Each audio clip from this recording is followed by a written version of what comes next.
Hey, Parker Automotive fans, here we are today.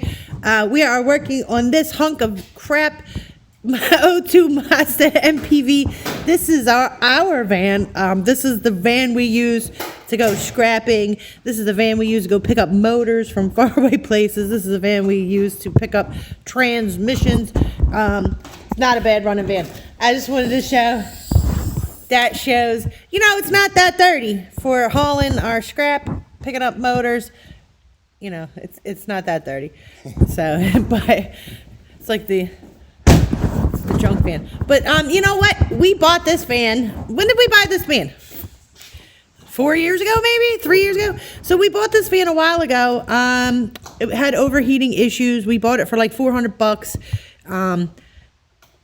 We knew it needed a motor. We put like a $300 motor in it. So we got this van pretty much for $700. I'm going to tell you what, it's got 260,000 miles on the dash.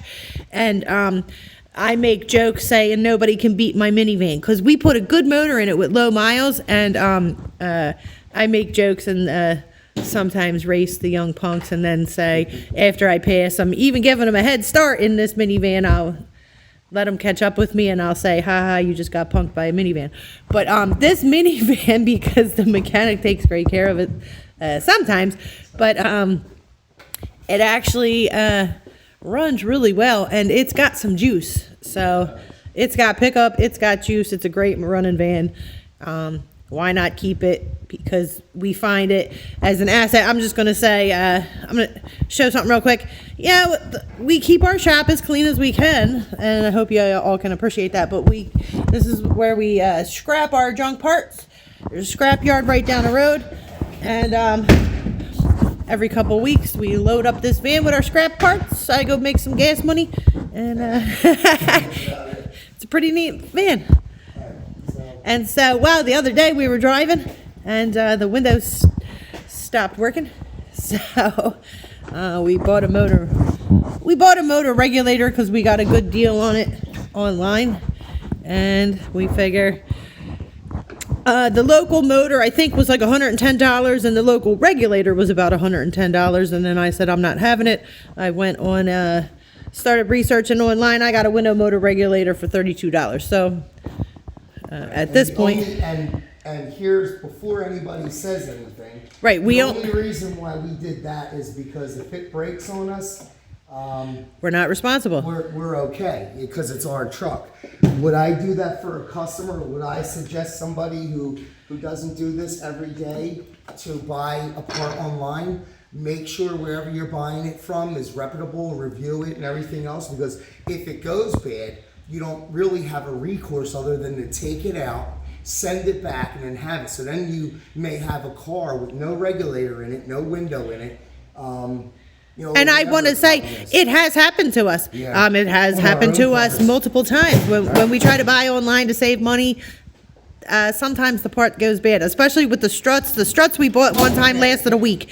But, we are the mechanics and it's our vehicle, so we can pull the car in the shop, take the struts off, have it down for a week, send them back, get new ones. Right. We've learned our lesson to never buy struts online because they're always going to be junk.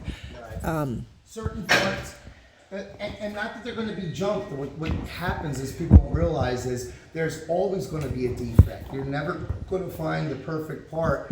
I mean, there's always going to be a defect in every 100. So you may just luck out and not get that one.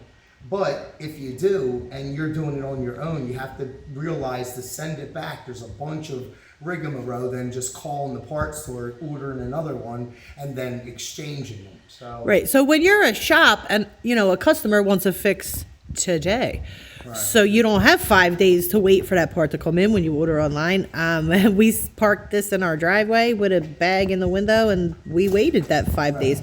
But a customer wants it today, so sometimes I explain to my customers why you want it today. You got to get the today parts price because this is what I can find and this is what it costs today. So here we go. All right, so the window, all my other windows are working. So I know it's not a Windows switch. It might be. I'm going to test it. But usually what I do, I'm just getting this ready because we're going to put it in regardless. Right. But what I would normally do is check fuses. just to make sure that we don't got a bad fuse. This is the exterior one, and I'm pretty sure, I know it has a relay for this too, but let's see. Yep. I know a lot of people say, well, you're just wasting time checking all the fuses, but what if I find a fuse bad? Even if it's not related, at least I'm fixing it. Alright, so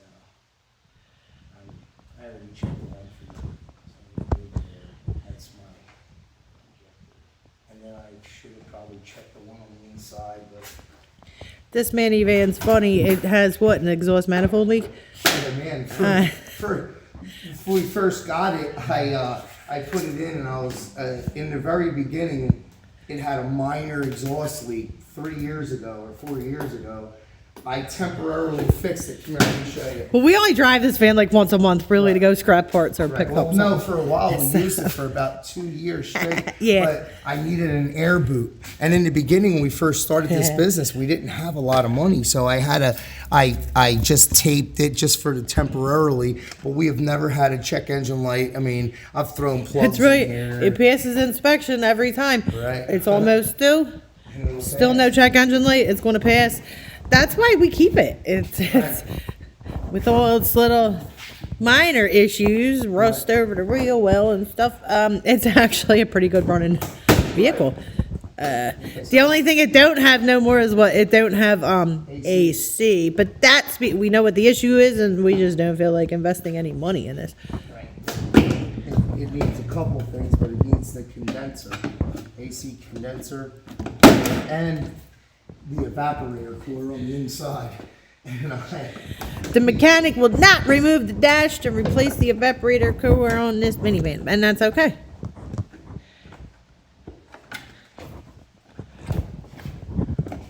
And I take these off afterwards only because it's just easier.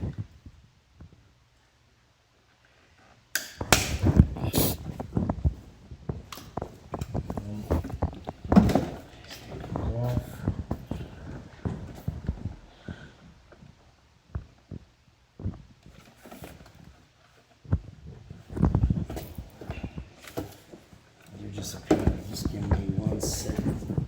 This is kind of like gotta be. Yeah. Man, that's another thing, man. Being freezing cold in the shop. If you have to take it up, can you just like jack it up to the side more? No, because I can't because.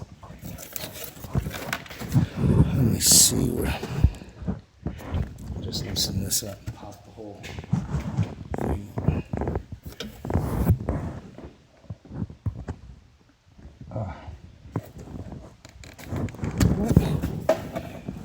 That's one.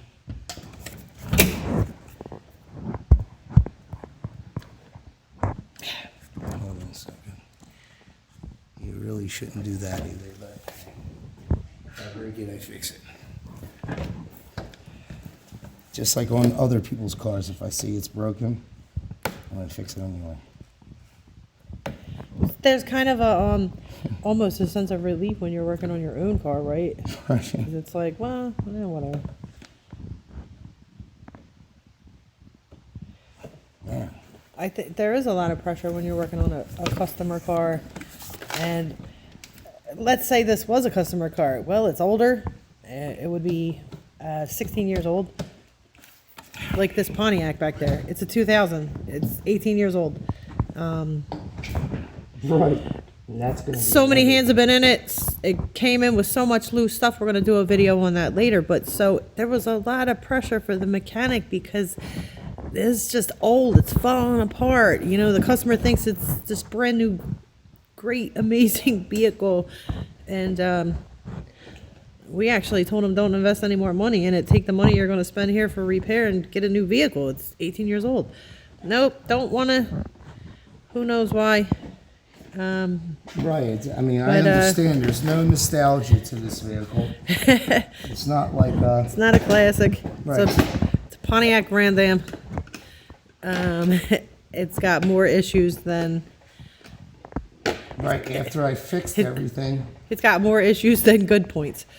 And that's in what, It just gets to be cold. you know, he had a high idle. That problem's fixed. He had a No, coolant leak. What That problem's happened- fixed. But then, We don't want to talk about it so much that it's. I'm just going to say, but he's still left with suspension issues, motor Right. He mounts, still you know. needs 2 injectors. I Right. mean, yeah, why is this? So I was just trying to say how tough it is when an older vehicle comes into the shop Right. to, you know, to remove little parts like this because, well, they dry Exactly. rot, they break, you know. It's kind of frozen in there. I cold. don't want to break it, but I'm probably gonna have to just pop this whole deal out, which I don't like to do because of the way it's maneuvered in there. There you. I'll just put this up here real quick.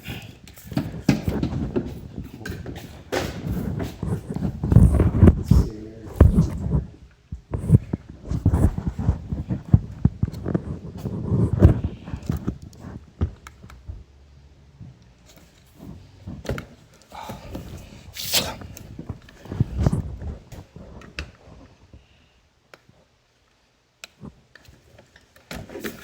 All that. Believe it or not, these stupid little switches, man, they can be difficult. I was helping the mechanic yesterday. Rebuild some ignition wires. Each wire set had 3 clips on it. 5 clips came off good. 1 was kicking my butt. And I didn't want to report back to the mechanic how I broke 1 clip. I'm telling you, 1 clip took me 20 minutes to get off.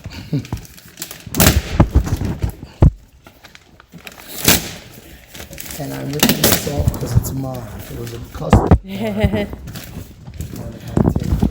Oh yeah, we've never had this window open, have we? So we'll just be trashing that place, right? Oh, you gonna put it back on?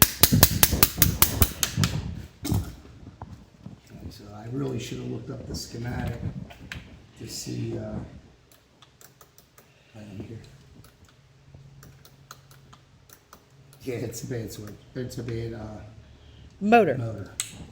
But I mean, I really should probably. And I'm going to tell you, anybody who sits down in the real world and sits here and runs a schematic and does all that stuff, when all you got to do, you can tell that the switch is working because once you get the door all unexposed, for the most part, you can see.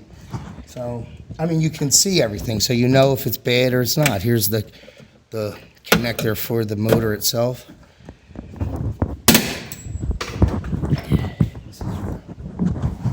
Oops. I'm gonna pause it. I got a customer phone call. All right. All right, well, she had to answer the phone, I had to answer the phone, set up an oil change, fill up a customer's tire out front. and then we still. Well, no. Let me reiterate on not filling a customer's tire up front. Just some random helpful. Right, so anyway, so we can tell, I'm just gonna test, this is real quick.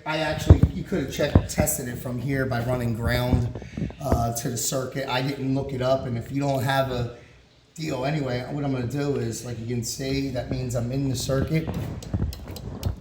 If you listen, running power to it, so the motor's bad. I just want people to realize it's not, sometimes, or if you're a technician, sometimes you don't have, or a young technician, sometimes you don't have the time. Next time I do it, I'll, and like I said, I don't have the time today. Right, the motor's bad. I knew the motor was bad. Sometimes, in some cases, you have to just go right for the heat. All right, should I pause it, get the motor, wrap it up? Yeah, you can wrap it up, or you can wrap it up now. All right, so we're popping it apart now. Sorry, we got a million phone calls. We're trying to take off. Oh, here we go again. Alrighty. Okay, so we're on? Yeah. Yep. For the most part, you're just gonna wanna, you don't have to take this out. I'm taking it out just in case I have to maneuver this. Only because this motor's not gonna go up in the air. So it's gonna be a pain in the butt. So you may have to reach my hand in there, and I don't wanna have to stop. I know, I'm listening to it right now. Some guy's watching this guy goes, "You're taking way too much off." easier for me. All right, so now we're gonna take out the rails or the supports. If you want to explain to them, or no, I guess you got to see me do this. It's really self-explanatory. And a little 3/8 or a 1/4 inch ratchet. It's inside that. There. I had to stop her video just to get a ratchet. All right, so that's what's good about. That's why you should have everything you need when you're doing a job, any job. All right, so now we're all loose. Now these actually have a screw holding the glass onto here. I can see it. Right, so, and that's why I took this out, so I can twist it like this, hold it up, and then take it out, or twist it like that, and hold it down. So, it's always a method to my insaneness. Plus, it's all gotta come over anyway. Oop. Mad rush, because, as usual.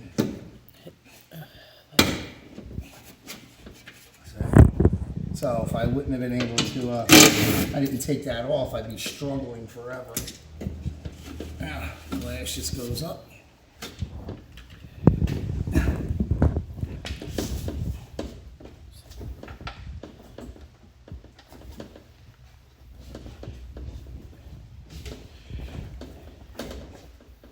Finger holds it in. Pop it out. Already disconnected. Slides down.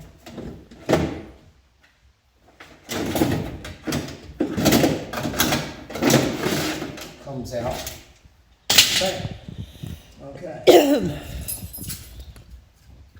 Yeah, it's a little bit different. This is the new one. Comes with the regulator and the motor. Everything on there.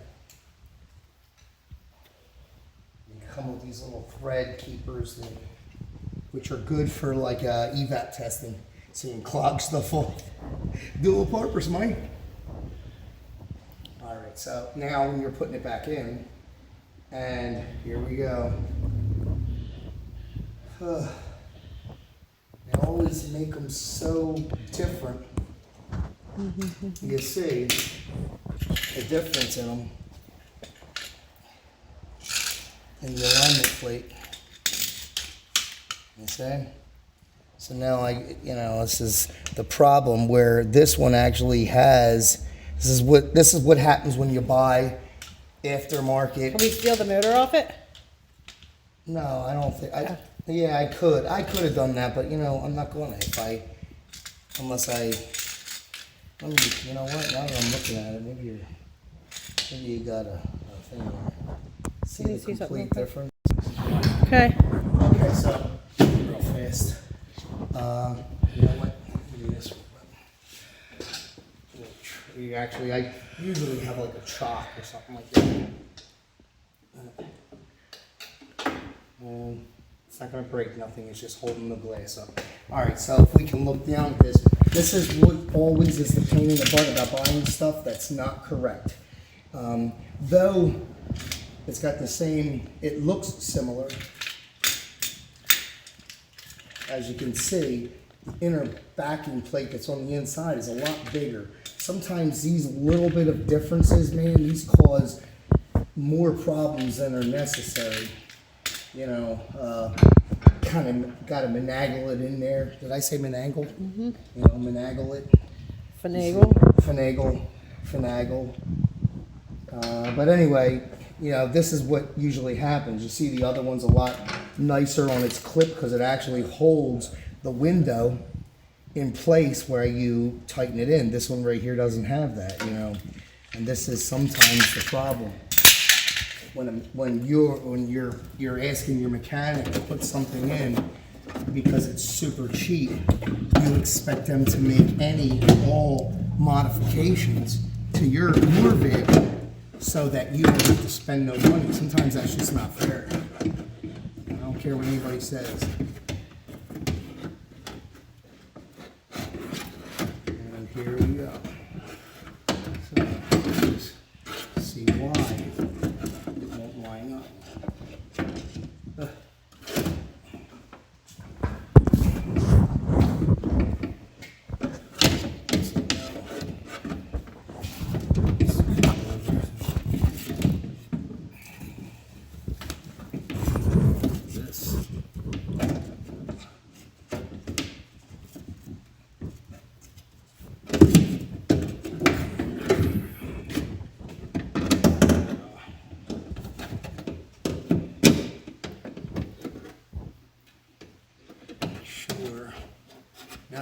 sure that, because this thing's so wide in the back, that it doesn't Rub the glass. rub the glass.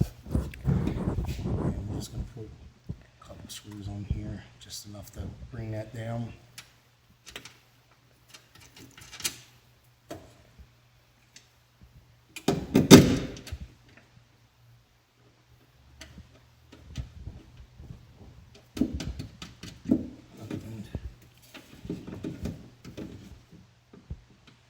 It's a speaker wire. Here's my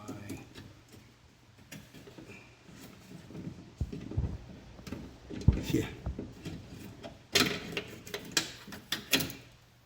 So I'm gonna have to make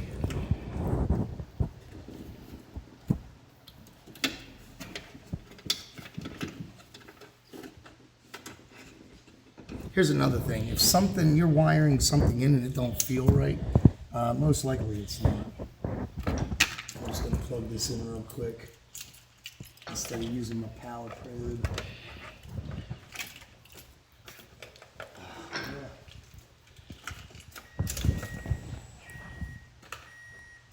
Just real fast. There we go. It works. And then I'm going to bring this up to about here so I can get to those screws. I'm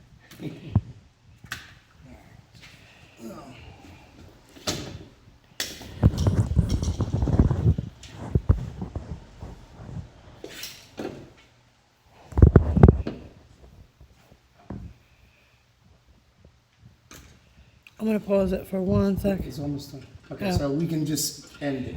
All right, so right now you can see it's everything going back together is self-explanatory, but now you kind of look at the factor of price, availability, and possible not, you know, like where the part that you got is not compatible, where it's universal to the point where, because to be honest, this is going to be plastic against steel, where the other one was plastic against plastic, which kind of is bad, you know, you want it to last, but at the same time, now it's going to be less flexible. So if there's any bind when it's going up, it could not only break the plastic on the inside, but the glass itself. So we're gonna check it real quick, make sure this goes up and down, and then we're gonna.